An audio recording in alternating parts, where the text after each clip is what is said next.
Half কলার এবং সাইডে piping দিয়ে একটি কামিজ সেলাই করবেন কিভাবে এ টু জেড শেয়ার করব আপনাদের সাথে। এই কামিজ সেলাই করার জন্য সর্বপ্রথম টিসি বক্রমে যে আমরা গলাটা কাটিং করেছি, টিসি বক্রমের গলাটা একটা টুকরা কাপড়ে বসে নিতে হবে। টিসি বক্রমের দুই সাইড গলার সরানো একই সমান রাখতে হবে এবং টিসি বক্রমের গলার ভিতরের দিকে এক সমান করে একটি সেলাই দিয়ে নিতে হবে। এবার টিসি বক্রমের বাহিরের দিকের বাড়তি কাপড়টা টিসি বক্রমের দিকে ভেঙে দিতে হবে এবং টিসি বক্রমের উপরে 1 ফিট দূর দিয়ে একটি সেলাই দিয়ে নিতে হবে। এই নিয়মে সুন্দর করে সেলাইটি দিয়ে নেওয়ার পর সেলাইয়ের কাজ ঘেঁষে ঘেঁষে বাড়তি কাপড়টা সমান করে কাটিং করে নিতে হবে। নিয়মে গলাটা সেলাই করে নেওয়ার পর গলাটা মাঝখানে ভেঙে নিতে হবে। নিয়মে সর্বপ্রথম আমাদের গলাটা সেলাই করে নিতে হবে। এরপর বডির পার্টের সোজার দিকটা উপরের দিকে রেখে এবার আমরা টিসি বক্রমের যে গলাটা সেলাই করেছি এই গলাটা নিতে হবে। এই গলার মাঝের সেন্টার এবং বডির পার্টের মাঝের সেন্টার মিল রেখে দুই সাইডের কাঁধের কাপড় একই সমান রেখে আমাদের টিসি বক্রম থেকে 1 সুতার নিচ দিয়ে একটি সেলাই দিয়ে নিতে হবে। নিয়মে সুন্দর করে গলার সেলাইটা দিয়ে নেওয়ার পর গলার ভিতরের দিকে 2 সুতা পরিমাণ সেলাইয়ের কাপড় রেখে বাড়তি কাপড়টা সমান করে কাটিং করে নিতে হবে। এরপর গলার পট্টিটা ভিতরের দিকে গুজিয়ে দিতে হবে। এরপর আঙ্গুল দিয়ে ঘষে ঘষে ভালোভাবে বসিয়ে নিতে হবে। এই গলাটি কি নিয়মে সেলাই করতে হয় তা আমি আপনাদেরকে বোঝাতে পেরেছি।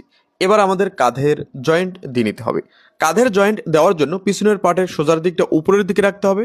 সামনের পার্টের সোজার দিকটা নিচের দিকে রেখে আধা ইঞ্চি পরিমাণ সেলাইয়ের কাপড় ধরে একটি সেলাই দিয়ে নিতে হবে। অপর সাইডে ঠিক একই নিয়মে সেলাই করে নিতে হবে। কাঁধের জয়েন্টটা দিয়ে নেওয়ার পর বডির পার্টটা এক সাইড করে রেখে দিতে হবে। তো পিছনের পার্টের মাঝের সেন্টারে কেসি দিয়ে একটি মার্জিন দিয়ে নিতে হবে। এবার কলার সেলাই করে নিতে হবে। কলারটা সেলাই করার জন্য টিসি বক্রম থেকে 1 সুতার নিচ দিয়ে একটি সেলাই নিয়ে যেতে হবে। এই সেলাইটা দেওয়ার সময় আমাদের খেয়াল রাখতে হবে যেন পেস্টিংয়ের উপরে সেলাইটি উঠে না যায়, তা অবশ্যই খেয়াল রাখবো। এরপর বাইরের দিকে 2 সুতা পরিমাণ সেলাইয়ের কাপড় রেখে বাড়তি কাপড়টা সমান করে কাটিং করে নেব। এরপর কলারটা উল্টিয়ে নেব।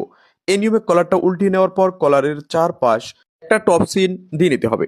এই টপ সিনটা দেওয়ার সময় সেলাইটা আঁকাবাঁকা করা যাবে না, তাহলে কিন্তু পোশাকটা দেখতে সুন্দর লাগবে না। এই নিয়মে সুন্দর করে সেলাই করে নেওয়ার পর কলারের নিচের দিকের বাড়তি কাপড়টা আমাদের ভেঙে নিতে হবে। তো এই নিয়মে শুরু থেকে শেষ পর্যন্ত এক সমান ভেঙে নেবেন। এরপর সেলাইয়ের বাড়তি কাপড়টা সমান করে কাটিং করে নিতে হবে। এবার কলারটা মাঝখানে ভেঙে কলারের মাঝখানে কেসি দিয়ে একটি মার্জিন দিয়ে নিতে হবে। এবার আমাদের বডির সঙ্গে সেটিং করে নিতে হবে।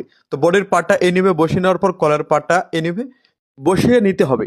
এরপর গলার এক সাইড থেকে সেলাই শুরু করতে হবে এবং গলার মাঝের সেন্টার মিল রাখতে হবে এবং অপর সাইডে এসে সেলাইটা শেষ করতে হবে। এবার কলারটা বাইরের দিকে বের করে দিতে হবে। এরপর বডির পার্টের সঙ্গে এই নিয়মে মিলিয়ে নিতে হবে।